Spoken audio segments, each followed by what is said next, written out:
What's up? I am sitting in my office thinking, praying, pondering about our service this Sunday. It's Mother's Day. And for many predominantly black churches, it is a big Sunday for us. Even in COVID, where social distancing is still a reality, where many of our church experiences are virtual, we will be having an outdoor service. And I believe that the Lord was going to bless it.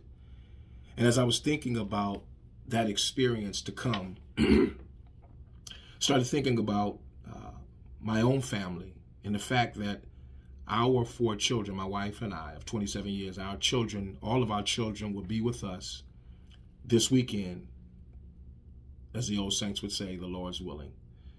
We will all be together, and she will have the privilege of having her neck hugged and being affirmed and validated and celebrated as a mother by our 24, soon to be 25, our 23-year-old, our 19-year-old, and our 17-year-old and only daughter.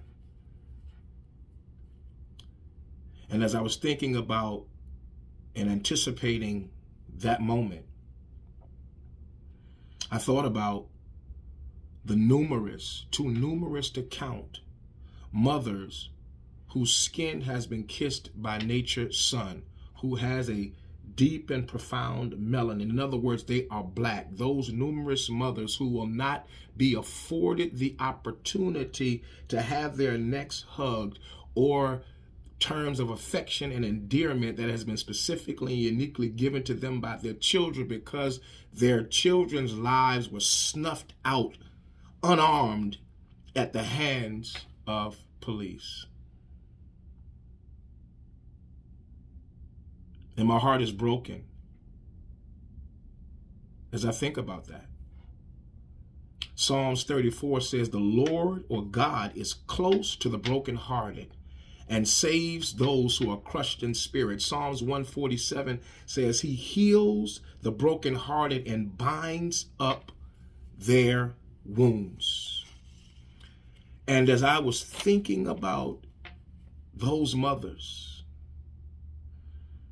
and the immense hole and hurt that must remain in their heart, I started writing a list of names, and by no means is this list exhausted, unfortunately. And as I was making a list of these names, I realized that only 3 of the names that I wrote down lost their lives before 2010. God help us. Amadou Diallo, 1999. Sean Bell, 2006. And Oscar Grant, 2009. Every name that I wrote down on this list was 2010 to 2021. That is an 11-year period. And this list is not exhaustive, of black men and women, young, many of them young teenagers, losing their lives unarmed at the hands of police. And so let me say, unfortunately, again, that this list is by no means exhaustive. And if there's any mother's child whom I left off, I apologize. Know that I and many others think about you. Even though we may not know you, we think about you often. And I pray that on this Mother's Day, that those of us who have the benefit of being with our children, or at least hearing their voices, that we would not take for granted the privilege and the right of that. I call the names on behalf of the parents and in honor of the parents of those ancestors who made their transition far too early. Eric Gardner,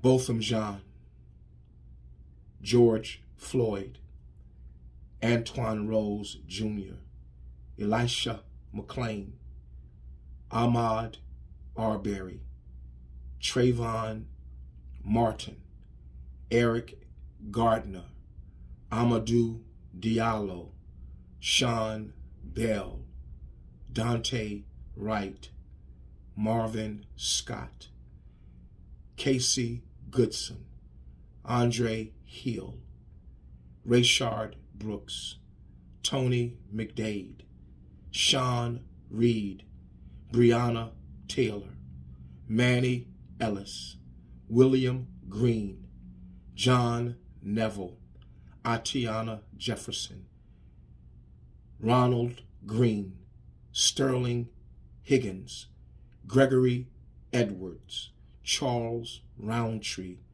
Saheed Vassell, Stephon Clark, Terrence Crutcher, Philando Castile, Jamar Clark, Sandra Bland, Freddie Gray, Walter Scott, Maya Hall, Megan Hockaday, Tanisha Fonville, Natasha McKenna, Jerame Reed, Tamir Rice, Akai Gurley, Michael Brown, John Crawford, Jordan Baker, Jonathan Farrell, Kimani Gray, Oscar Grant, Philip White,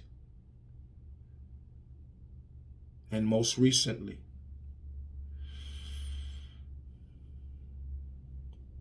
Micaiah. Someone said that I was born black. I will die black. I just don't want to die because I'm black. This Mother's Day,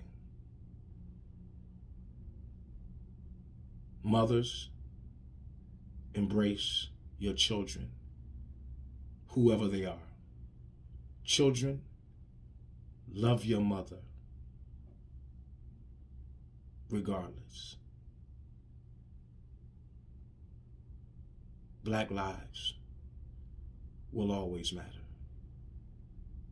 Peace and blessings.